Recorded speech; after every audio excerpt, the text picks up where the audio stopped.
What is up, you guys? Welcome back to another one. If you're new to the channel, I am Gold Pony. This is Stengosaurus. I do new car reviews on YouTube and now and then some other random stuff. So today I'm going to switch it up. We're going to do the top 10 cars I wish would come to the US. There are plenty of cars that are around the world that we do not get here in America, whether it be for US safety regulations or just not enough demand or whatever the case. In this video, I'm going to give you my top 10 cars that I think should be here in the US, and I think you might agree with me for most of these. So what do you say? Let's just go ahead and jump right into it with number one on the list. So the first one on my list is going to have to be the 2020 Hyundai i30N Fastback.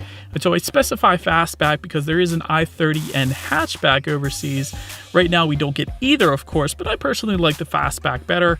I do own a Fastback, so it only makes sense, of course. But in the US right now, the only N car we currently have is the Veloster. But for everybody outside the US, there of course is the i30N hatchback and the Fastback as well. Fastback in particular interested me because it is longer and lower than the hatchback, so it makes for a little better looks in my opinion. Powering that beast is a 2-liter turbocharged inline 4-cylinder, putting out 271 horsepower, 260 pound-feet of torque, quite a bit for the size of the car there.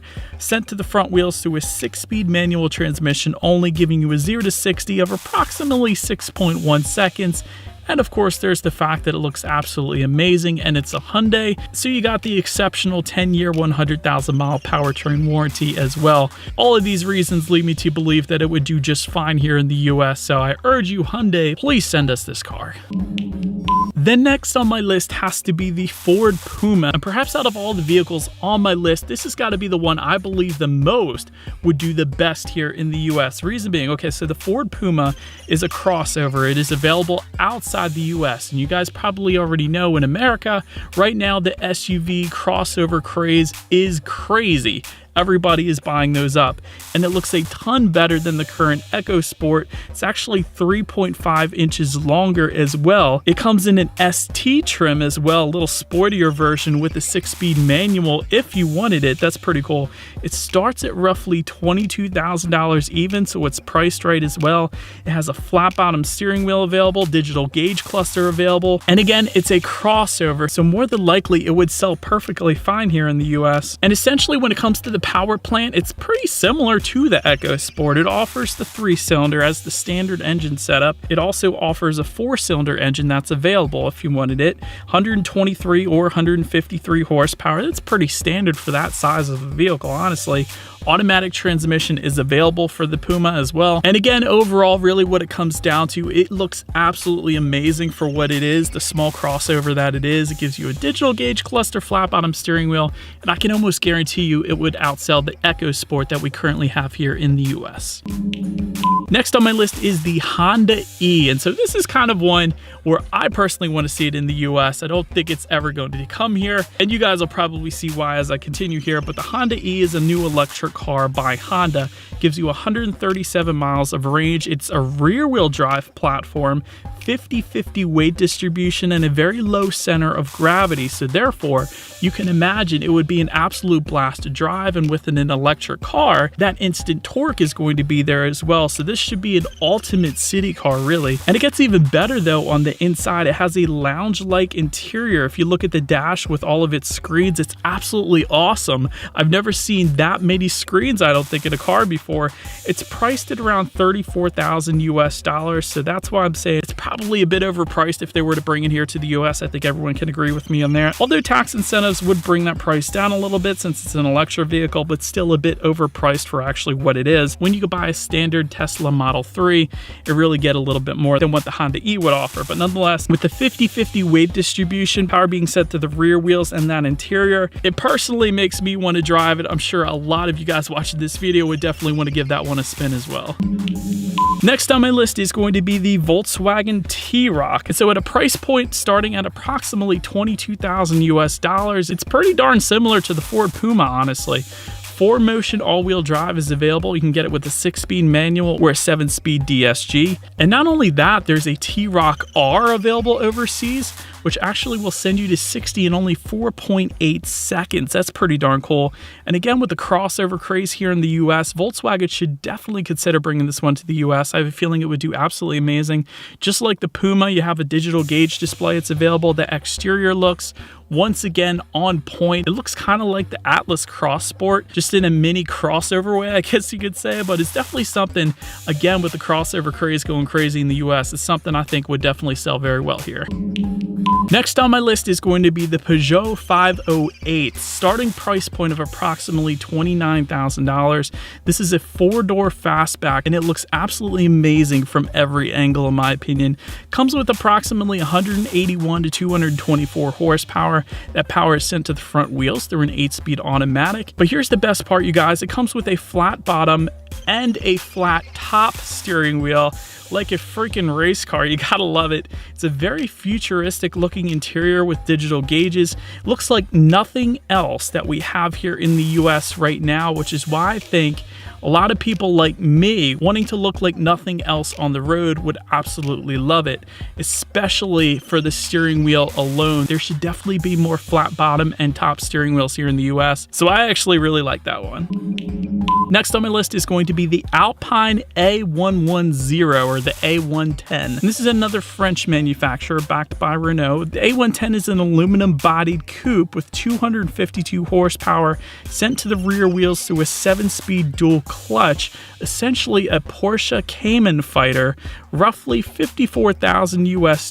So again, it might be on the higher end of the price point where it should be, but 0 to 60 in 4.5 seconds, sold in Europe and Japan only. As far as the interior goes, it comes with a leather Dynamica seat combination with intense bolstering, very well bolstered seats from what I can tell. Once again, a flat bottom steering wheel, and it looks like an absolute blast to drive, so I had to put it on the list. I think everybody would agree with me. You guys want to drive this thing. I want to drive this thing. They should bring it to the US.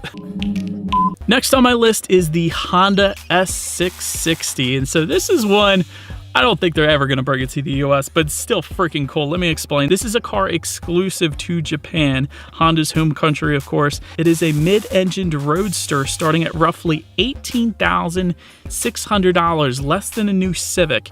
Comes with a turbocharged 3-cylinder, 63 horsepower. That's why I don't think it's ever coming to the US. 77 pound-feet of torque sent to the rear wheels, you guys, through a 6-speed manual or CVT with paddle shifters. 6-speed manual, of course, be the way to go here. Leather Alcantara interior with an Alcantara flat bottom steering wheel, which is new for the 2020 S660 as well, so that's pretty darn cool. I think it would be a fun city car here in the US, although I probably would agree that Honda would not sell many of them here in the US, so it probably makes sense for them not to bring in here, but it still looks like an absolute blast to drive. It kind of reminds me of the Honda Beat, and it's one of those cars that some people will probably import to the US once it becomes 25 years old. That's the law, but still looks like an absolute blast to drive. Next on my list is actually a car that hasn't come out yet, but it is planned to come out very soon, being the TVR Griffith. So TVR is a British sports car manufacturer, essentially. This is a front-engined rear-wheel drive sports car powered by a 5-liter naturally aspirated V8. And if you're thinking exactly what I'm thinking, you're right. That naturally aspirated V8 is actually the Mustang GT engine that I have in my car. That is wonderful. But the cool part about the TVR Griffith, the exhaust is actually found in the front, not in the back of the vehicle. There is a massive rear diffuser, speed activated rear wing, Alcantara steering wheel, digital gauges, striking design both inside and out. This car looks like nothing else on the road. It looks like a TVR. If you guys are familiar with the brand, I remember racing these back on my old Gran Turismo games on PlayStation. These things were fun to drive then, and I can only imagine how much fun it would be to drive here in the US, especially with that Mustang V8 engine that I currently have and own, so can only imagine how much fun this thing would be. This next one is a fun one, you guys. Subaru Levorg, and this is a wagon version of essentially if the Impreza and the WRX had a baby. So it starts at roughly $37,500 US. It's about $1,000 more than the Outback. Comes with 2 engine options, a 1.6 liter turbo or a 2 liter turbocharged Subaru Boxer engine, of course, 167 horsepower or 264 horsepower. Of Of course, power being sent to all four wheels through Subaru's symmetrical all-wheel drive system. The front end looks identical to a WRX. The interior looks pretty darn similar to a WRX, including the steering wheel. The main difference here, I think, is it is a CVT only. There's no 6-speed manual or any manual transmission available there. Honestly, I think it makes sense for Subaru not to bring this one to the US just because I don't think it's going to outsell the Outback that's so popular here in the US. But if you wanted a wagon WRX, this is essentially what you're going to want to look at. This is the closest thing you're going to get to a wagon WRX, basically.